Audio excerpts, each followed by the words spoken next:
അപ്പോൾ മന്ത്രിസഭയിൽ പകുതിയിൽ കൂടുതൽ ആളുകളെ ഉറപ്പാക്കുക, തങ്ങളുടെ പക്ഷത്ത് നിന്ന് ഉറപ്പാക്കുക എന്നൊരു നീക്കം കെ.സി. വേണുഗോപാൽ നടത്തുന്നു എന്നതാണ് മനസ്സിലാകുന്നത്. അദ്ദേഹം രാത്രിയോടുകൂടി കേരളത്തിലെത്തും. അദ്ദേഹത്തിന്റെ ഡൽഹിയിലുള്ള ഒരു പ്രതികരണം മാത്രമാണ് നമ്മൾ കേട്ടത്. അത് എല്ലാ അസ്വസ്ഥതകളും നിറഞ്ഞ ഒരു പ്രതികരണമായിരുന്നു. അപ്പോൾ അദ്ദേഹം എന്തൊക്കെ പറയുന്നു എന്നത് വളരെ പ്രധാനപ്പെട്ടതാണ്. അദ്ദേഹത്തിന്റെ പ്രതികരണം വളരെ പ്രാധാന്യം അർഹിക്കുന്നതാണ്.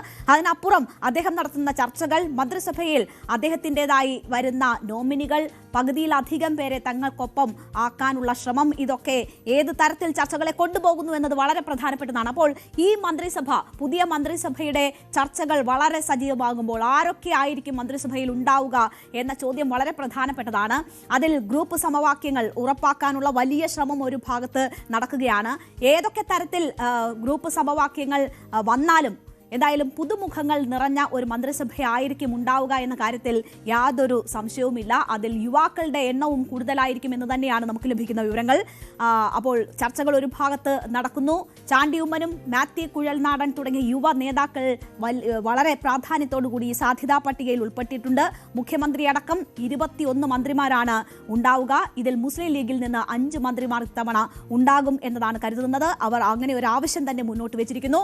കേരള കോൺഗ്രസ് ജോസഫ് ഗ്രൂപ്പ് 2 മന്ത്രിസ്ഥാനം ആവശ്യപ്പെട്ടിട്ടുണ്ട്. അത് ഒന്നായി കുറയുമോ അതോ രണ്ടും തന്നെ നൽകാൻ കഴിയുമോ എന്നത് നാളത്തെ ചർച്ചകളിലൂടെ ആയിരിക്കും തീരുമാനിക്കുക. RSPക്കും ഒരു മന്ത്രിസ്ഥാനം നൽകും.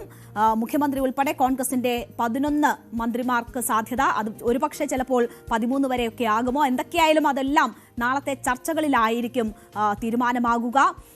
RSPക്ക് 1, CMPക്ക് 1, കേരള കോൺഗ്രസ് ജേക്കബ് വിഭാഗത്തിന് 1, ചെറുകക്ഷികൾക്ക് വീതം വെച്ച് നൽകുന്ന ഒരു മന്ത്രിസ്ഥാനം എന്നിങ്ങനെ മന്ത്രിസ്ഥാനങ്ങൾ വിഭജിക്കാനുള്ള സാഹചര്യമാണ് നമ്മൾ കാണുന്നത്. നിയമസഭാ തെരഞ്ഞെടുപ്പിലെ ഉജ്ജ്വല വിജയത്തിന് പിന്നാലെയാണ് പുതിയ മന്ത്രിസഭ രൂപീകരിക്കുന്നതിനുള്ള ഒരുക്കങ്ങൾ UDF നടത്തിക്കൊണ്ടിരിക്കുന്നത്. അപ്പോൾ സീനിയോറിറ്റി കൊണ്ടും സ്ഥാനം കൊണ്ടും വരുന്ന പേരുകളൊക്കെ നമുക്കൊന്ന് പരിശോധിച്ചാൽ സണ്ണി ജോസഫിന്റെയും തിരുവഞ്ചൂർ രാധാകൃഷ്ണന്റെയും പേരുകളുണ്ട്. സണ്ണി ജോസഫ് എന്തായാലും മന്ത്രിയാകും എന്ന കാര്യത്തിൽ സംശയമില്ല. KPCC അധ്യക്ഷനായി നിന്നുകൊണ്ട് തന്നെ മത്സരിച്ച വ്യക്തിയാണ്, അവിടെ നിന്ന് ജയിച്ചു വന്ന വ്യക്തിയാണ്. അദ്ദേഹം മന്ത്രിസ്ഥാനത്തിന് ഏറ്റവും യോഗ്യനായിട്ടുള്ള, ഏറ്റവും ആദ്യം പരിഗണിക്കപ്പെടുന്ന പേരുകളിലൊന്നാണ്. തിരുവഞ്ചൂർ രാധാകൃഷ്ണൻ നമുക്കറിയാം, ആഭ്യന്തരമന്ത്രിയായും മറ്റുമൊക്കെ മന്ത്രി സ്ഥാനങ്ങൾ വഹിച്ചു വന്നിട്ടുള്ള വ്യക്തിയാണ്. വളരെ സീനിയർ ആയിട്ടുള്ള നേതാവാണ്. ഒരുപക്ഷെ അദ്ദേഹം സ്പീക്കർ സ്ഥാനത്തേക്കോ മറ്റോ മാറാനുള്ള ഒരു സാധ്യതയും ഈ സമവാക്യങ്ങളൊക്കെ പരിഗണിക്കുമ്പോൾ ഉണ്ടാകുമോ എന്നതൊക്കെ നമ്മൾ നോക്കിയിരിക്കുകയാണ്. എന്തായാലും ഇതിന്റെ ബാക്കി വിശദാംശങ്ങളുമായി ഇപ്പോൾ നമുക്കൊപ്പം VV അരുൺ കൂടി ചേരുകയാണ്. അരുൺ, ഒരു പുതുമുഖങ്ങളാൽ നിറഞ്ഞ മന്ത്രിസഭ വരും എന്ന പ്രതീക്ഷകളാണ് ഇപ്പോഴത്തെ ചർച്ചകൾ നൽകുന്നത്. അതിൽ ഈ ഗ്രൂപ്പ് സമവാക്യങ്ങളൊക്കെ പാലിക്കുക എന്നത് വലിയ കിറാമുട്ടിയായി മാറുമോ?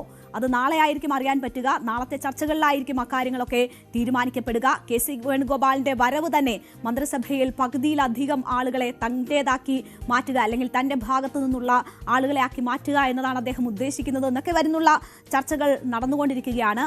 ഏറ്റവും പ്രധാനപ്പെട്ട ഒരു മന്ത്രി സ്ഥാനം തന്നെ രമേശ് ചെന്നിത്തല ആഗ്രഹിക്കുന്നുണ്ട്. അപ്പോൾ സാധ്യതകൾ എങ്ങനെയാണ് അരുൺ? ആരൊക്കെ പുതുമുഖങ്ങളായി വരും? വനിതകൾ എത്ര പേരുണ്ടാകും? അതിൽ ആർക്കൊക്കെയാണ് സാധ്യത? എന്തൊക്കെയാണ് നമുക്ക് ഇപ്പോൾ ലഭിക്കുന്ന സൂചനകൾ?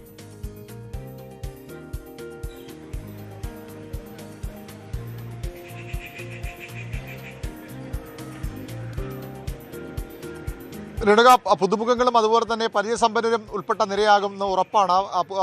PC വിഷ്ണുനാഥിനെ പോലുള്ള, മാത്യു കുഴൽനാടനെ പോലുള്ള MLA മാർ മന്ത്രിസ്ഥാനത്തേക്ക് വരാനുള്ള സാധ്യത തള്ളിക്കളയാനാകില്ല. അതെല്ലാം കെ.സി. വേണുഗോപാൽ പക്ഷത്തു നിന്നുള്ള മന്ത്രിമാരാണ്. ബിന്ദു കൃഷ്ണയും ഷാനിമോൾ ഉസ്മാനും രണ്ടുപേരും വനിതാ പ്രാതിനിധ്യമായി മന്ത്രിസഭയിൽ ഉണ്ടാകുമെന്ന് ഏറെക്കുറെ ഉറപ്പാണ്. തിരുവനന്തപുരത്ത് നിന്ന് കെ. മുരളീധരൻ, അദ്ദേഹം മുൻ മന്ത്രിയാണ്. പക്ഷേ മന്ത്രിയായ ശേഷം അദ്ദേഹത്തിന് തെരഞ്ഞെടുപ്പിൽ മത്സരിച്ച് ജയിക്കാൻ കഴിയാതെ മന്ത്രിസ്ഥാനം രാജിവെക്കേണ്ടി വന്നയാളാണ്. വിൻസെന്റ് മൂന്നാം തവണ MLA ആയ ആളാണ്. വലിയ ഭൂരിപക്ഷത്തോട് വിജയിച്ച ആളാണ്. ഈ കെ. മുരളീധരനും അതുപോലെ തന്നെ വിൻസെന്റും VD സതീശനെ അനുകൂലിക്കുന്നവരുമാണ്.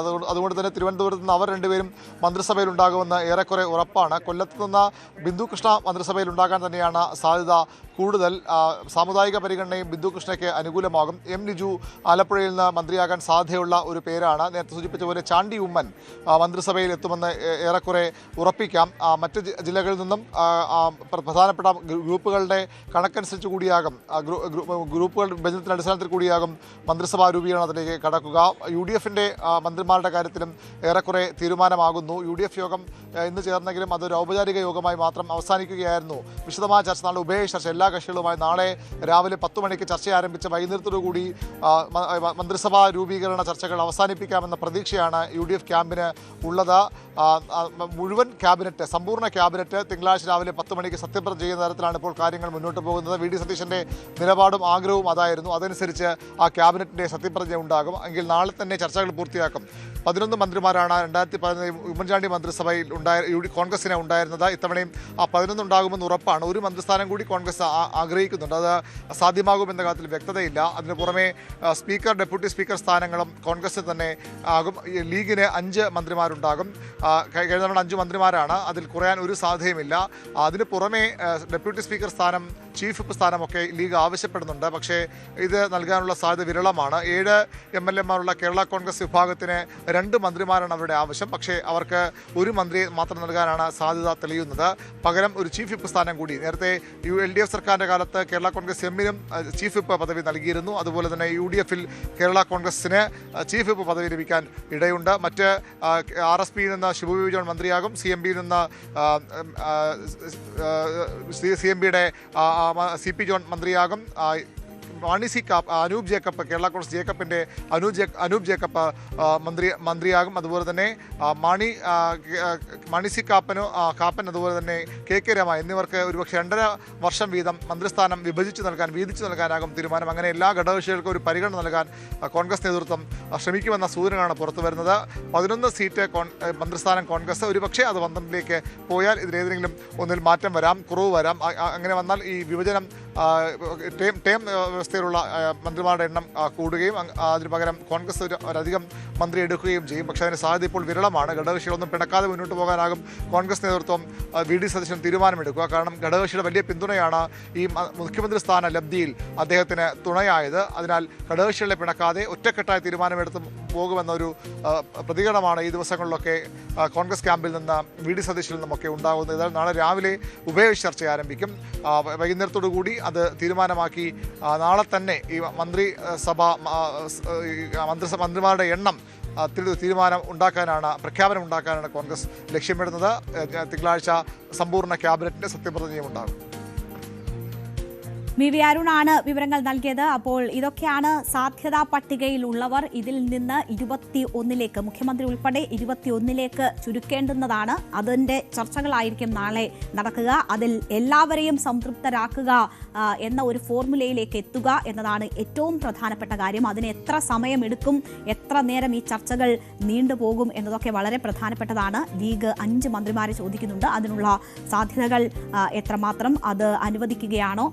അങ്ങനെയാണെങ്കിൽ PK കുഞ്ഞാലിക്കുട്ടി എന്തായാലും മന്ത്രിയാകും. PK Basheer, N Shamsuddin, Abid Hussain Thangal, Parakkal Abdulla, MA Razak, KM Shaji ഇവരൊക്കെയാണ് സാധ്യതാ പട്ടികയിലുള്ളത്. അതിൽ നിന്ന് 5 പേർ എന്നതിലേക്ക് ലീഗിന് എത്തേണ്ടി വരും. എന്തായാലും ഈ പേരുകളൊക്കെയാണ് പരിഗണിക്കുന്നത്. വലിയ രീതിയിലുള്ള ചർച്ച നാളെ ആയിരിക്കും എന്തായാലും ഇതുമായി ബന്ധപ്പെട്ട് നടക്കുക. ഘടകകക്ഷികൾക്ക് ആരൊക്കെ മന്ത്രിമാരാകണം എന്നതിൽ കൃത്യമായ ധാരണയുണ്ട്. അവരെ സംബന്ധിച്ച് തീരുമാനം വളരെ എളുപ്പമാണ്. എന്നാൽ കോൺഗ്രസിനെ സംബന്ധിച്ച് ഈ 11 മുൻപുണ്ടായിരുന്ന 11 എന്ന എണ്ണം അല്ലെങ്കിൽ ഒരു സ്ഥാനം കൂടി കിട്ടുകയാണെങ്കിൽ 12 അവരെ തീരുമാനിക്കുക എന്നത് വളരെ ശ്രമകരമായ ഒരു ദൗത്യമായിരിക്കും. അതായത് ഏറ്റവും കൂടുതൽ ആളുകൾ ജയിച്ചു വന്നിട്ടുള്ള ഒരു തെരഞ്ഞെടുപ്പാണ്. ആ തെരഞ്ഞെടുപ്പിൽ 63 പേർ ഉണ്ട്. അതിൽ നിന്ന് 11 പേരെ കണ്ടെത്തുക. സീനിയറായിട്ടുള്ള ഒരുപാട് പേർ ഉണ്ട്. മുൻ മന്ത്രിസഭകളിൽ ഉണ്ടായിരുന്നവരൊക്കെ ഉണ്ട്. അപ്പോൾ ആ തീരുമാനം എന്ന് പറയുന്നത് കോൺഗ്രസിന് വളരെ പെട്ടെന്നെടുക്കാൻ എത്രമാത്രം കഴിയും എന്നതാണ്. ഒപ്പം രമേശ് ചെന്നിത്തലയെ അനുനയിപ്പിക്കുക എന്ന വലിയ ഒരു ദൗത്യം കൂടിയുണ്ട്. അദ്ദേഹം പ്രധാനപ്പെട്ട ഒരു വകുപ്പ് കിട്ടിയാൽ VD സതീശൻ മന്ത്രിസഭയിൽ ഉണ്ടാകും എന്നതിൻ്റെ സൂചന തന്നെയാണ് ഈ മണിക്കൂറിൽ വന്നുകൊണ്ടിരിക്കുന്നത്. അതിന് മറ്റ് 2 പേർ KC വേണുഗോപാൽ പക്ഷവും ഒപ്പം VD സതീശനും അനുവദിക്കുമോ, അല്ലെങ്കിൽ ചർച്ചകളിൽ അങ്ങനെ ഒരു സമവായം രൂപപ്പെടുമോ എന്നതാണ് ഇനി കാണേണ്ടത്. നാളെയായിരിക്കും ആ പ്രധാനപ്പെട്ട ചർച്ചകൾ നടക്കുക. നമുക്കിനി ഇന്ന് നമ്മൾ കണ്ട പ്രധാനപ്പെട്ട ചില കാഴ്ചകളിലേക്ക് കൂടി പോകേണ്ടതുണ്ട്. അത് ഇന്ന് രാവിലെ മുതൽ തന്നെ നിയുക്ത മുഖ്യമന്ത്രി VD സതീശനൊപ്പമായിരുന്നു മാധ്യമങ്ങളുടെ യാത്ര. കൂടുതൽ വാർത്തകൾക്ക് news 18 Keralam YouTube channel subscribe ചെയ്യുക.